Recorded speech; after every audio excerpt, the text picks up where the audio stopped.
Mengawali informasi kita pemirsa, sebagai bentuk kepedulian Singapura terhadap Indonesia, Yayasan Temasek Foundation Singapura kembali berencana menyumbangkan masker kepada tim gugus tugas penanganan COVID-19 Provinsi Kepri. Setelah sebulan sebelumnya, Temasek Foundation juga telah menyumbangkan sebanyak 1 juta masker kepada Provinsi Kepulauan Riau. Saya dapat informasi dari Kepala Dinas Kesehatan Kang Cecep. Merasa ikut prihatin dengan kondisi pandemi saat ini, Temasek Foundation yang beberapa waktu sebelumnya telah memberikan bantuan berupa sanitizer dan masker kepada pemerintah Provinsi Kepri, kini kembali memberikan bantuan kepada pemerintah provinsi melalui posko COVID Kepri yang berada di Batam berupa 2,5 juta masker. Sebelum pendistribusian masker ini, nantinya pemerintah provinsi akan menyiapkan gudang untuk menampung masker tersebut. Yayasan Temasek meminta Provinsi Kepri melalui tim gugus tugas penanganan COVID-19 Kepri untuk menyiapkan ruangan untuk menampung 2,5 juta masker tersebut dengan ukuran ruang sebesar 5 x 40 meter persegi.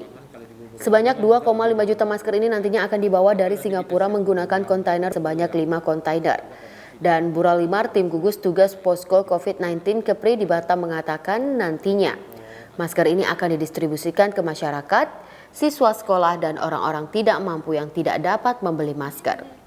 Hal ini juga sebagai upaya pemerintah Singapura membantu agar Kepri dapat terbebas dari COVID-19 sehingga warga negara Singapura dapat berkunjung kembali ke Kepri dan menghidupkan kembali wisata Kepri. Kita syukurlah orang mau memberi, tapi insya Allah yang terbaik lah. Mereka juga Singapura memberi yang terbaik kepada kita ya. Mereka perlu kita, kita juga perlu mereka. Ini dalam rangka ini juga pariwisata. Mereka juga merasa kepentingan dengan Kepri. Kalau Kepri sehat, mereka senang datang ke Kepri kan. Dan orang Kepri juga akan datang ke Singapura. Kan sama-sama orang Singapura perlu kita perlu Singapura. Ya.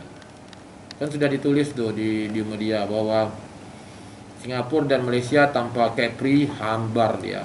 Makanya insya Allah nanti kita akan gesah konsep pembangunan yang sudah ada yang lama, kita perbaharui lagi, kita akan koordinasi ke pemerintah pusat. Si Jori itu dihidupkan lagi, Singapura, Johor, Riau dulu. Sekarang kita sudah ke Pulau Riau, boleh juga Singapura, Johor, Riau Island, kan sama aja kan. Wino, tim liputan TV Kepri dari Batam mengabarkan. Cross border maksud saya, salah nanti. Cross border, ya kita perlu 3 negara dalam satu konsep kawasan pembangunan termasuk pariwisata di sana gitu.